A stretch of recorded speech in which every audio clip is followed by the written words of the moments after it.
কত ঠুনকো মানুষের জীবন, কি নশ্বর এই পৃথিবী।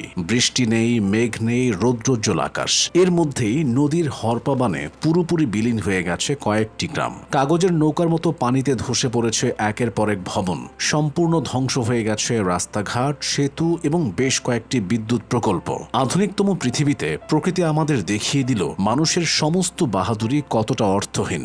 দুই কুল উপচে আচমকা বন্যার অনেকগুলো ভিডিও সমাজ মাধ্যমে ছড়িয়ে পড়েছে। সিসিটিভি ক্যামেরায় ধরা পড়েছে কিভাবে নদীর প্রবল স্রোত, কাদামাটির তাল এবং পাথর ছুটে এসে এক লহমায় গেলে নিয়েছে আস্ত লোকালয়। নেপাল চীন সীমান্তের তিব্বত প্রদেশের গিরং এলাকার ভিডিওগুলোতে দেখা যাচ্ছে পাহাড়ের কোলে আপাত শান্ত পরিবেশ আচমকা অশান্ত হয়ে উঠেছে। রুদ্ধশ্বাসে ছোটাছুটি করছেন লোকজন, চিৎকার করছেন কেউ কেউ, অনেকে গাড়ি নিয়ে পালানোর চেষ্টা করছেন। প্রাথমিকভাবে তাদের আতঙ্কের কোনো উৎস চোখে পড়ে না। বিশাল ভবন থেকে শুধু ছুটে বেরিয়ে আসছে মানুষ।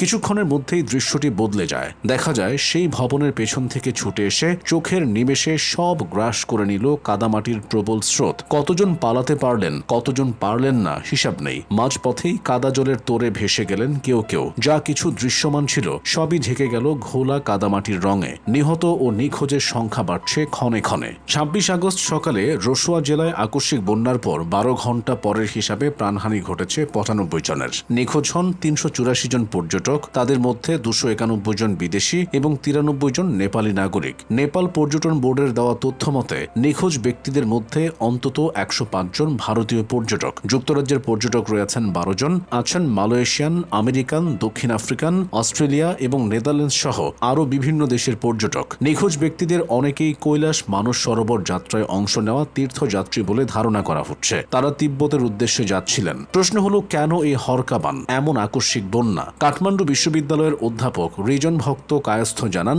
প্রাথমিক মূল্যায়নে দেখা গেছে একটি বরফ ধসের কারণে লেন্দে নদীর গতিপথ আটকে যায়। এর জের ধরে ভোতেকোশি নদীতে আকস্মিক এই বন্যার সৃষ্টি হয়। ২৬ আগস্ট সকাল ৯টার দিকে নদীটির দুই কুল উপচে পানি লোকালয়ে ঢুকে পড়ে। ভোতেকোশি হল লেন্দে নদীরই একটি উপনদী। ভোতেকোশি নদী উত্তর নেপালের ভেতর দিয়ে প্রবাহিত হয়ে চীন সীমান্তের দিকে গেছে। চীনের রাষ্ট্রীয় বার্তা সংস্থা সিনহুয়া জানিয়েছে, নেপাল সীমান্তেই মূলত ভূমিধসের ঘটনাটি ঘটেছে। এটি জিরং বন্দরে আঘাত হানে। এতে নেপাল সীমান্তবর্তী শিগাতোসে অঞ্চলে সড়ক, যোগাযোগ ব্যবস্থা এবং বিদ্যুৎ সংযোগ বিচ্ছিন্ন হয়ে পড়ে। নেপালের পাহাড়ি জেলা রসুয়ায় প্রায় ৫০,০০০ মানুষের বসবাস। কর্মকর্তারা জানান, নদীর পানি বিপদসীমার উপর দিয়ে প্রবাহিত হচ্ছে। এ কারণে জেলার উপদ্রুত স্যাপ্রু বেসি ও তিমুরে এলাকায় উদ্ধারকারী হেলিকপ্টারগুলো অবতরণ করতে পারেনি। কান্তিপুর পত্রিকার প্রতিবেদন অনুযায়ী বন্যা কবলিত রসুয়ায় ত্রাণ নিয়ে ৩টি হেলিকপ্টার রওনা হয়েছিল, কিন্তু খারাপ আবহাওয়ার কারণে সেগুলো কাঠমান্ডুতে ফিরে আসতে বাধ্য হয়। এতে উদ্ধার কার্যক্রম মারাত্মকভাবে ব্যাহত হচ্ছে।